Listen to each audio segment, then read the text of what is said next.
Let's see.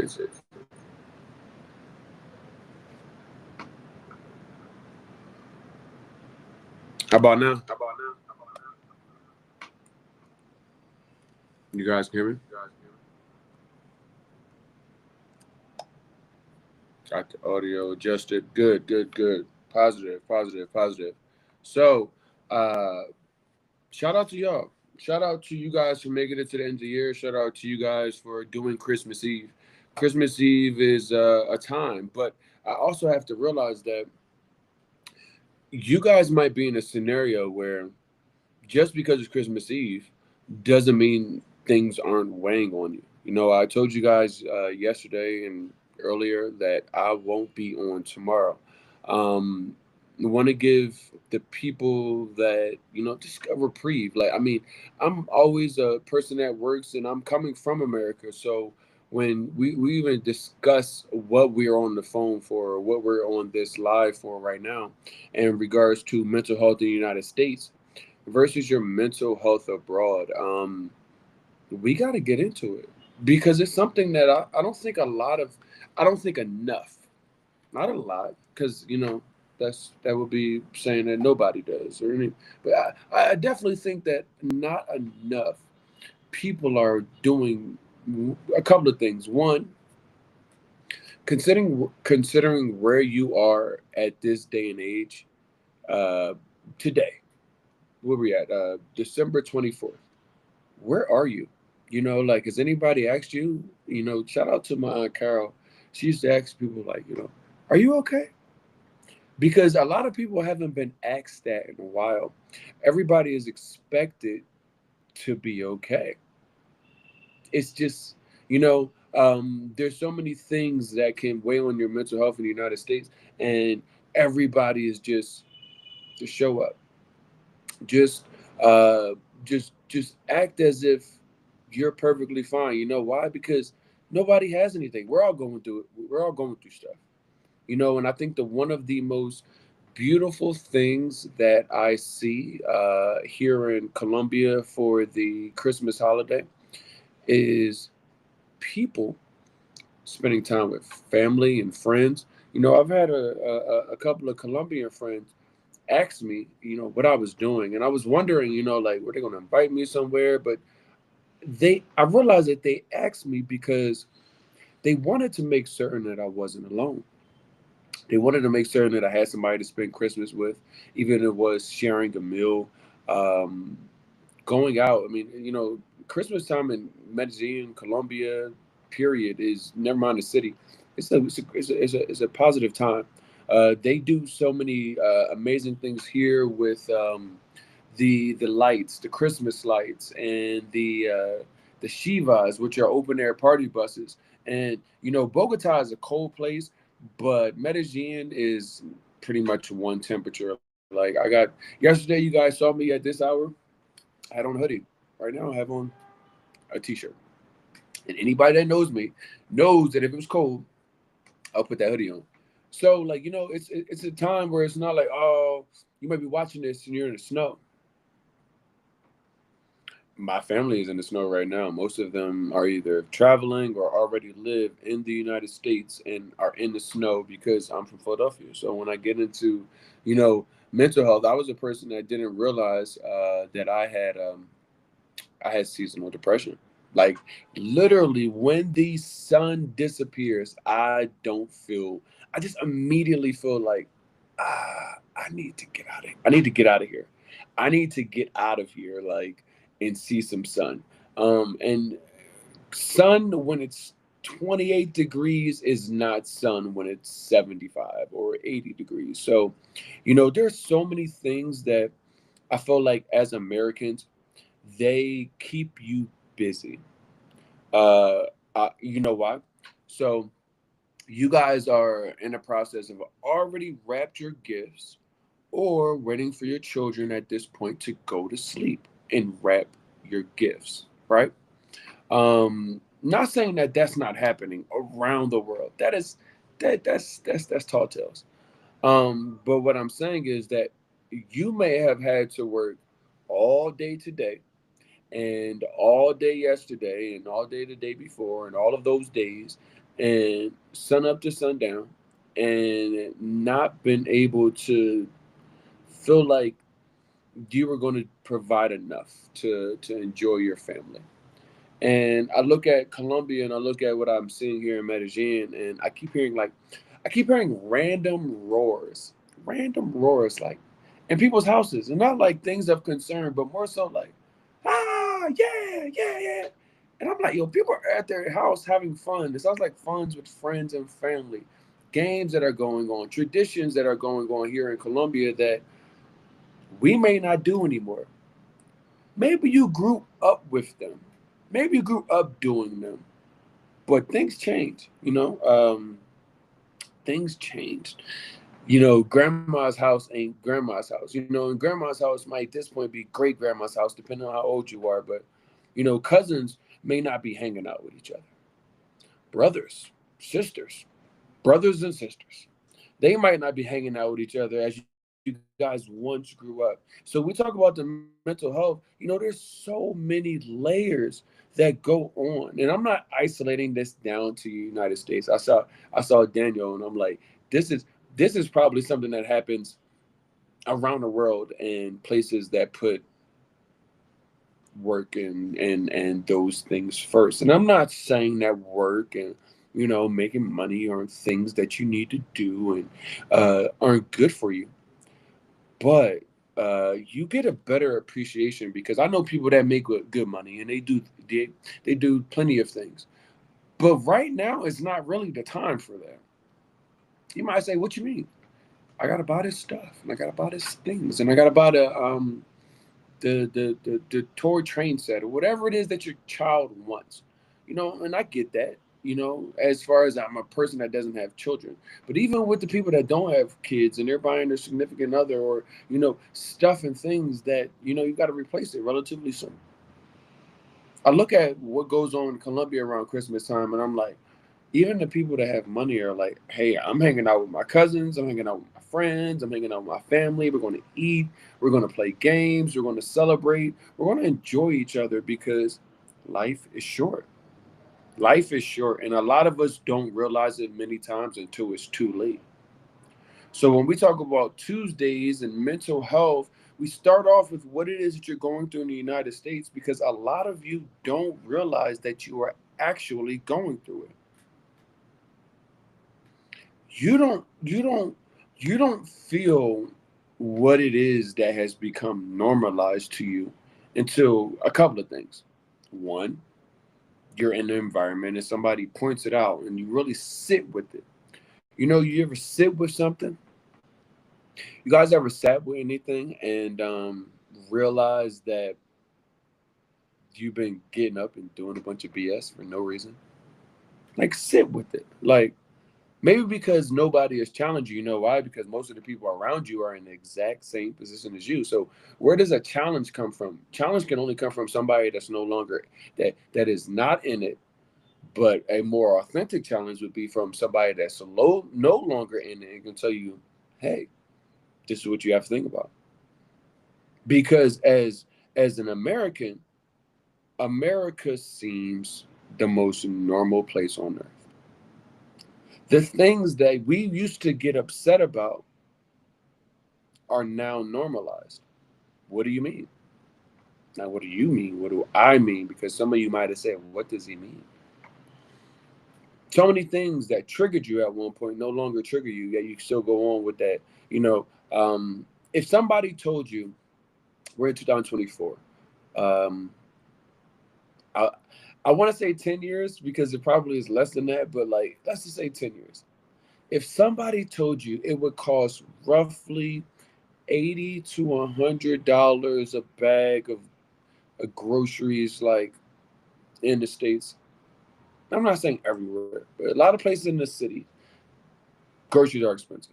If somebody told you that, would you have believed them? You would have told them that they were bold-faced liar. Bold-faced liar. If somebody told you that America was willing to give you guys lab-grown meats, like the meat was grown in a lab. It's not something that was on this green earth and grown from a egg, or something that was an animal that was living. No, no, no. This is in a lab, and they told you that 10 years ago. Would you believe them?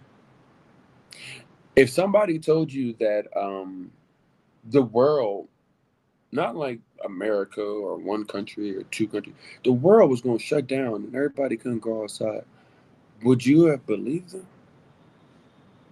And my last, would you have believed them? If they told you the guy from Apprentice was going to be the president and go crazy and incite our entire situation,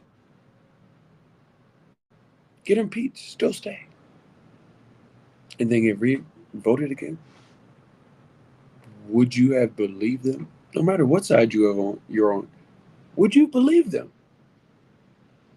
So I tell Americans, like, so many people are at a crossroads now, but I always ask them, yes, you are at a crossroads now, but why did you stay before? Your mental health was already attacked. Your mental health was already like put in a situation where you had to think about it. Like, is this normal life? People that have Americans that have family that live abroad, and they do the note comparison, and they say, hey, this would happen today where I live at, and you gonna say, hey, this would happen today where I live at, and you do the notes, and you're like, wait, wait, you said what happened today? Oh yeah, yeah, yeah, yeah.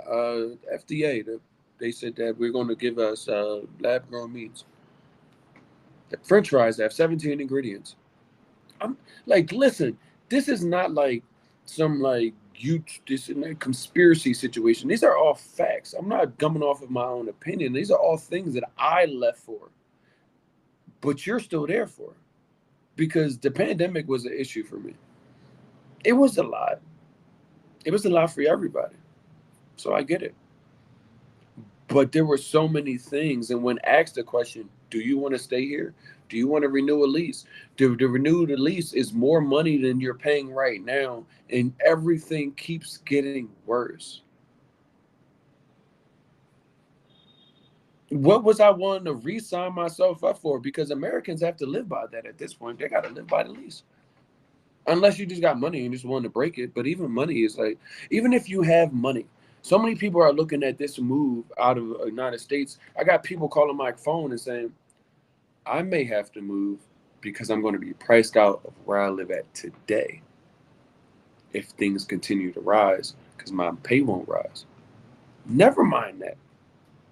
What about the people that are literally like feeling feeling like they in a situation where they're like, my what I my and my core values are no longer sustained here,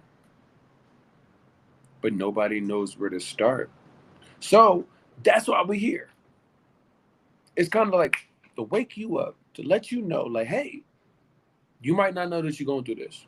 I get it. You might not know that you're going through this. You know why? Because everybody around you is acting like everything is normal. They have to. They got to go to work. They got to make money. Tomorrow is another day. Tomorrow is another day. So you got to go to make money. If you don't, you can fall behind. When you fall behind, that is the difference between having your basic necessities met. So many of you are in a situation where it's like, what do you do? Well, got a couple things. First thing is start now. No matter if you're looking to move abroad or you're looking to stay in the United States, start now. Most of you guys don't write anything down. Most of you guys just freestyle. You guys are like battle rappers. You freestyle your whole life. You wake up every day and don't have any game plan on what it is that you're going to do. You wake up, I already know it is. I know it. You wake up and just say, hey, we're going to let the world lead me where it leads me today.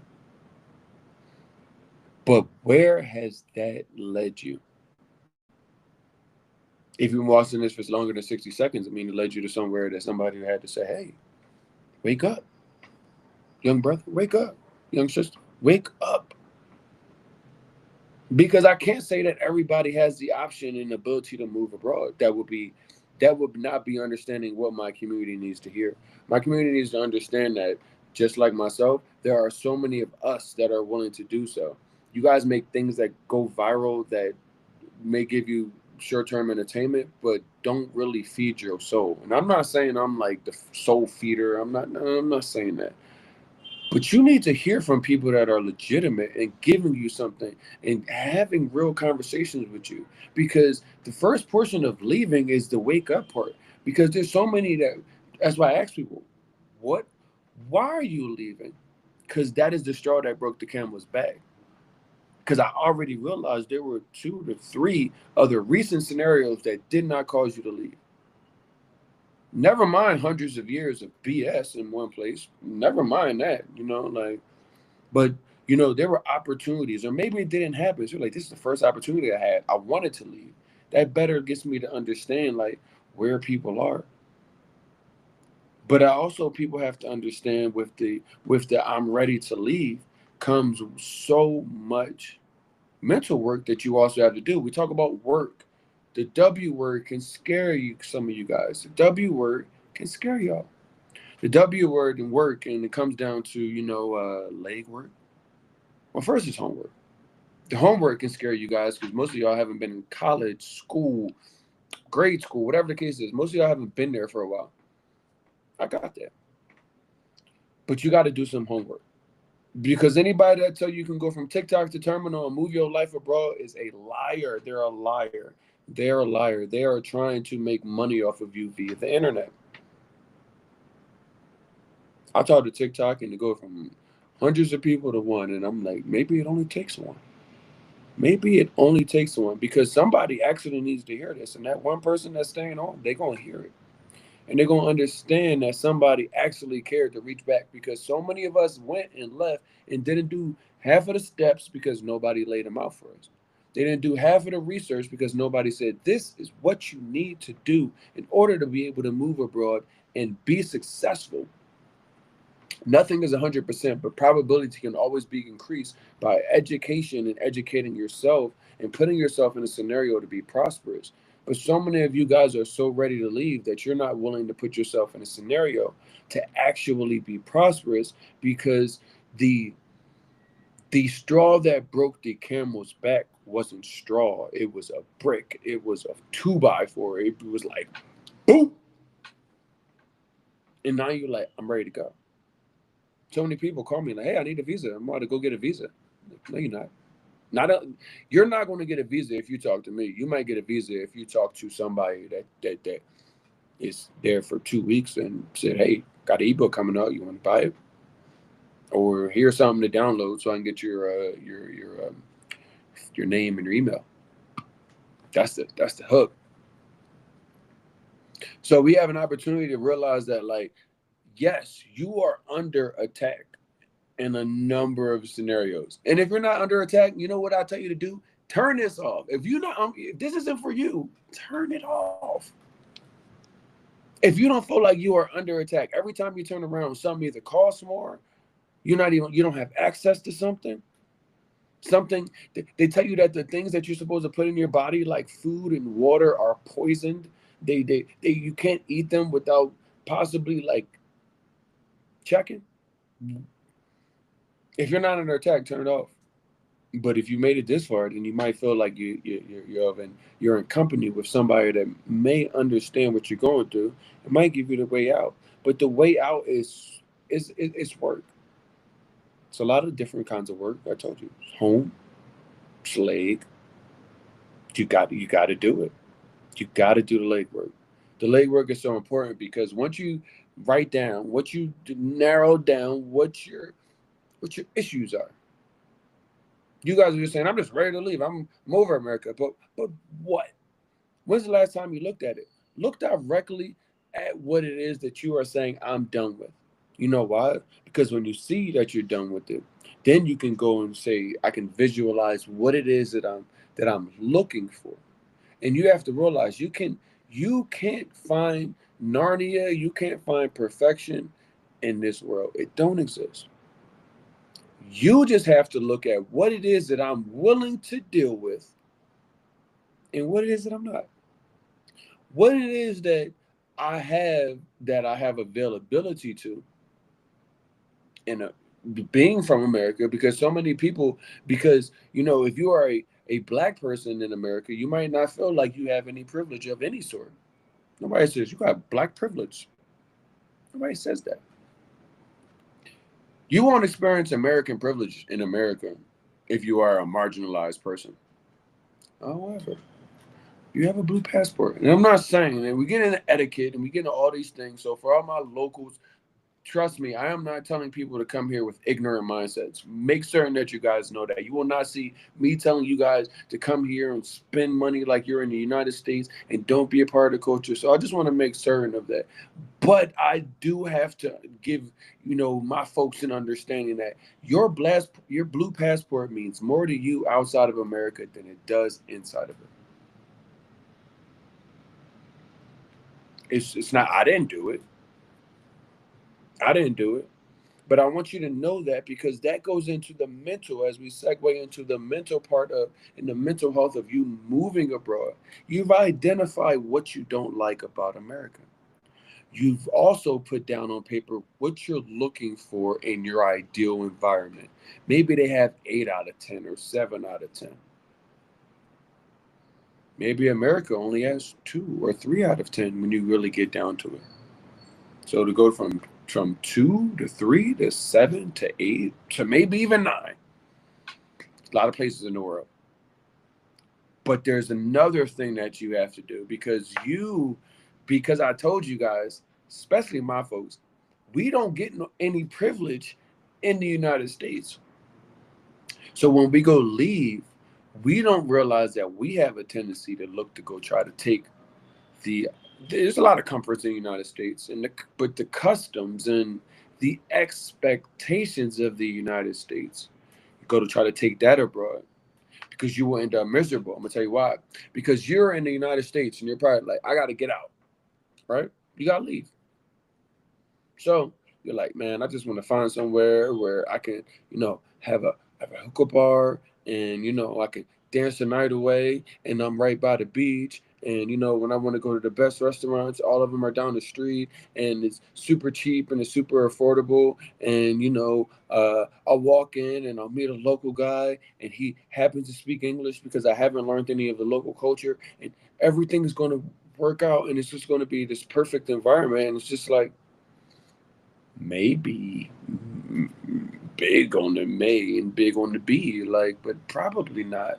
Probably not. So many people are like, I live in the cold, and right now, all I want to do is live in a beach town. And maybe that list works good for you for 6 months, but like for living, and so many people don't even know how their passport works, that you can go live for 6 months in another country and go back to the United States, or go live for 6 months in a different country and don't go back to the United States after living in one country, because that's what your passport does. But the passport also gives you this thought process, because America tells you this. America says, "Hey guys, what we doing? Everybody doing that. So don't be chill out. Your guys are good. Like, you guys in America, bro. You're cool." And you're like, "What you talking about?" Nowhere else $100 equivalent of is a bag of groceries. Like 100 USD. Like, you're in United States and you're spending in US dollars, and it's like $80 to $100 a bag of groceries. What do you say about that? And people always come from out of America and be like, "Oh, I mean, guys make so much money." And I'm like, "Yeah, but everything costs more money." Went to the local market today. 50 cents, 75 cents for a pound of strawberries. How much they charging you on Whole Foods for them strawberries, y'all? How much? But you're going to come here with so many American expectations and not realize that you are willing to leave where you are, but you're not willing to leave where you are.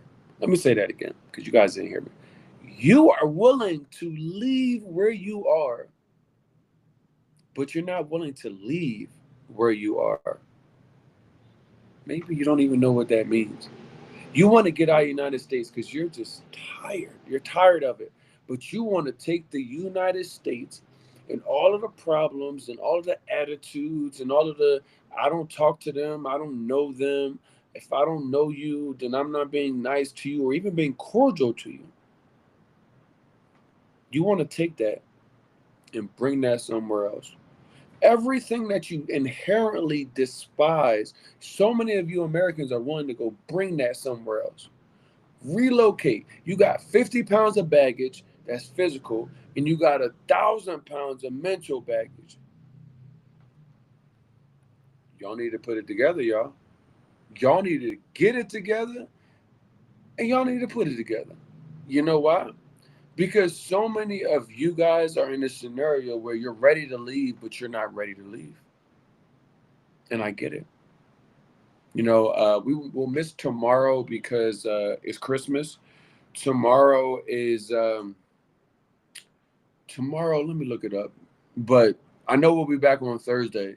But you guys aren't ready to leave. I believe Thursday is decluttering your life before you move abroad, and we'll get into that. Yeah, tomorrow is the 6 steps you must know. We're gonna circle back on that because 6 steps you must know is definitely important. Like this is not only for Colombia, and so much. Just a heads up. So much of what we talk about, you can use this to move abroad everywhere. The only thing I can't dictate is who is willing to receive you. If there's a community, if there's somebody there that's willing to go have a conversation with you on Christmas Eve for 30, 40 minutes, just to make certain that, hey, bro, I don't know who watching this and spending Christmas Eve and or Christmas by themselves. I don't. I do know that so many people need to hear from somebody that they feel like, okay, hey, it might be Christmas, but somebody got the light on. Somebody got the light on for us. I won't be here to light on tomorrow. We're gonna miss these 6 steps. We'll touch base on that a little bit on Thursday when we're back on the 26th, just so you guys can understand what those 6 steps looks like. We won't be able to go into it as deeply. We will miss it. We won't stay on schedule. But on Thursday, we're going to get into this because the mental health of shedding America and saying, okay, I'm leaving. These are the reasons I'm leaving, and then the mental health of shedding America because you guys are going to have to pack your ass down to two. If you take all this, you take 2 carry-on bags and 2 check bags. Let's say you take 2 carry-on bags and 2 check bags. Maybe you only take 1 carry-on bag and the third check bag carry-on. The second carry-on is under the plane. But let's say you take 4 bags of those sizes.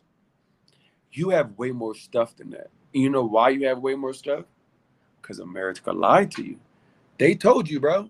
They was like, hey, my dog, make certain that you buy that stuff and things. Not because it's actually going to make you happy. That's going to be temporary. But because I need a new yacht, a new whatever it is that you can afford. The people that sold you all that stuff and things sold it to you so that they can live a better life than you and essentially keep you in this consistent rat race of, I gotta go back to work. I gotta get a new t-shirt. I gotta get a chain. I gotta get some earrings. I gotta get a new watch. Remember this? Shout out to Master P.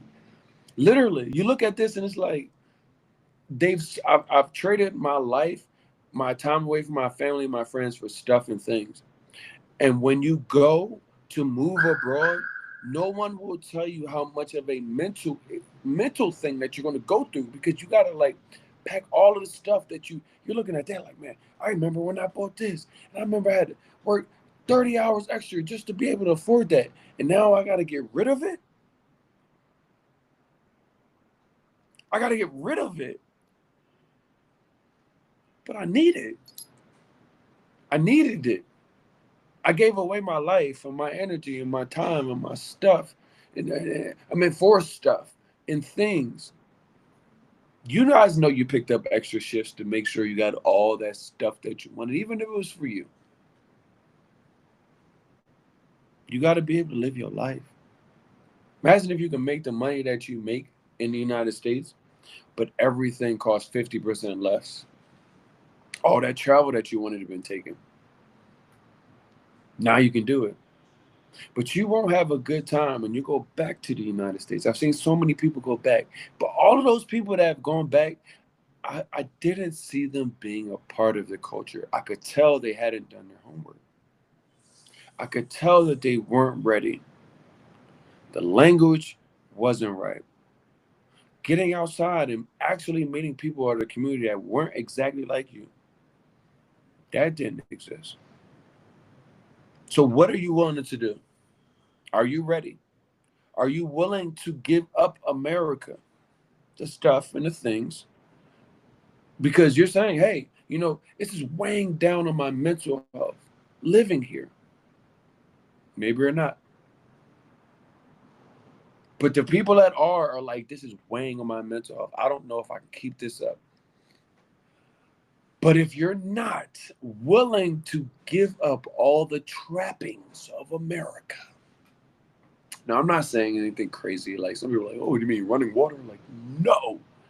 I mean stuff and things. I mean, if my lawyer texts me, I text him on the 4th, and it's not anything crazy. Like, I text him on the 4th about something. He texts me back on the 8th or so and said, hey, I saw your message, but I'll get back to you. And I looked at his story, and he's like hanging out with his family and his like friends and his cousins, like drinking, going like cheers and stuff. And it's like, my ass is used to, like, I don't care what day it is, we have to get it done. And when I get old, I'm not going to want to remember all of the things the money that I made. I'm going to want to remember the stuff that I did and experiences that I had. So, with that being said, I challenge everyone that is listening to this, I challenge you, get off your phone. I'm about to hit the red button on y'all. You know why? Because your mental health, you're watching this in America, you need to do something positive for yourself. Do something stimulating. I know it's late. I know it might be cold outside, but do something that's going to get some endorphins going. Do something that's going to get something positive going for you in your head when you think about, how do I take my life and drive the car, about positivity and everything else. So please make sure you guys are taking care of your mental health. There's professionals out there that you guys can talk to. I am just a person that is willing to go out of my way to say, hey, bro, like, I'm nobody. I'm a person that goes through mental health like anybody. I went through the pandemic just like everybody. Like, but you gotta wake up. Nobody is coming to save you. The only thing you can do is sit here on these conversations like this and say, okay, that guy might know something. A little bit. And if you can take 10%, that's 10 more percent than you got on this with. So I appreciate you guys as always. As always, I will see you on Thursday. I won't see you guys tomorrow. I will not see you guys tomorrow. Do something, even if you don't have friends, even if you don't have family, do something that makes you feel good. Lean into positivity. Listen, it's a lot of negativity out in the world. Y'all have to lean into positivity. Tuesdays are about mental health. Tuesdays are about my people that struggle with that and don't know how to ask for help. Tuesdays are about my people that do know how to ask for help, but don't want to feel like they burden anybody. We here. We live. So I will see you guys. We'll be back at 3 on Thursday. We'll talk about what we missed on Wednesday, which will be at this point August, and we'll do September. So we'll do August and September at 3. We'll get into the 6 steps you must need to know at 6:30 on Thursday in order to move abroad, as well as decluttering your life. You got a lot of shit, y'all. Y'all got a lot of shit with y'all. Got a lot of stuff. I'm sorry for any algorithm that hates the SHIT word, but y'all all adults and y'all need to hear it. You got a lot of stuff with y'all. You need to give it up. You need to stop trading it everything for stuff. Take it off. Give it back. Enjoy yourself. Experience life with the people that you love. Experience life. You guys have to. I spend so much time telling you guys to experience life. I take a time out of my life to tell you guys to experience life. So that's somebody that gotta care, especially on Christmas. Merry Christmas, y'all. I want y'all to be safe. Y'all drink some eggnog for me. I ain't got no eggnog in Colombia. If it is, I haven't seen it. I need some Southern Comfort and some eggnog, even though it ain't 30 degrees outside. Shout out to my family. Shout out to my friends that are watching this. Shout out to anybody that needs a friend or a family that is like, yo, at least he tuned in and gave me something that I could use. I appreciate you guys for tuning in, as always. My name is RJ. I'm here in Medellin, Colombia, and I will see you guys. Feliz Navidad. Hasta luego, and ciao.